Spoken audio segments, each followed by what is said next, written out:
ભરૂચ જિલ્લાના ઝઘડિયા તાલુકાના બલેશ્વર ખાતે આવેલા પવન ક્રિકેટ ગ્રાઉન્ડમાં 9 ઓગસ્ટ વિશ્વ આદિવાસી દિવસ નિમિત્તે સમસ્ત વસાવા સમાજ ગુજરાત દ્વારા ભવ્ય ઉજવણીનું આયોજન કરવામાં આવ્યું। કાર્યક્રમમાં આદિવાસી સમાજના આગેવાનો સહિત મોટી સંખ્યામાં સમાજના લોકો ઉપસ્થિત રહ્યા। સમગ્ર કાર્યક્રમ દરમિયાન આદિવાસી સમાજની સમૃદ્ધ સંસ્કૃતિ, પરંપરા, કલા અને વારસાની ઝાંખી જોવા મળી। પરંપરાગત વેશભૂષા, લોક સંગીત અને વિવિધ સાંસ્કૃતિક કાર્યક્રમોએ ઉપસ્થિત લોકોમાં આદિવાસી ગૌરવની લાગણી જગાવી। સમગ્ર પવન ક્રિકેટ ગ્રાઉન્ડ ખાતે આપણી ઓળખ, આપણી સંસ્કૃતિ અને આપણું ગૌરવનો સંદેશ ગુંજી ઉઠ્યો।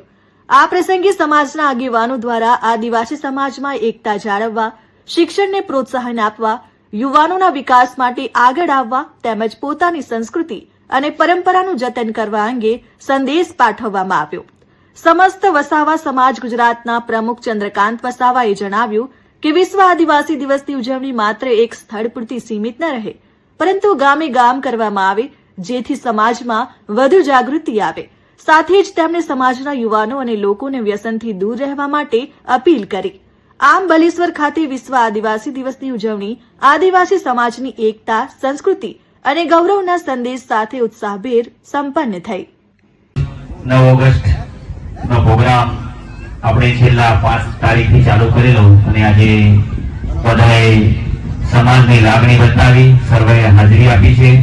એ બદલ બધા આગેવાનો, આપણા તમામ દીકરીઓ, સ્કૂલની તમામ બાળાઓ, સ્કૂલના ટીચરગણ તેમજ સામાજિક આગેવાનો તેમજ આપણા શિક્ષિત અને ખેડૂત મિત્રો, બહેનો, ભાઈઓ, નાના ભૂલકાઓ સર્વનો આભાર માનું છું।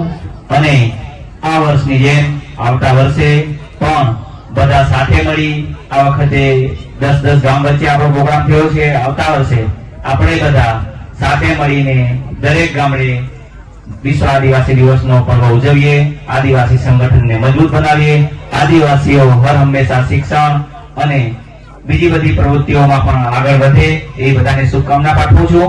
અને ખાસ આપણા રસોડામાં કામ કરતા મિત્રો, ટ્રાવેલિંગમાં જે લોકોએ મદદ કરેલી સેવા મિત્રો, વિદ્યાર્થી મિત્રો, તમામનો સમસ્ત વસાવા સમાજ ગુજરાત વતી હું સર્વનો આભાર વ્યક્ત કરું છું। બધાને જય આદિવાસી, જય જવાહર।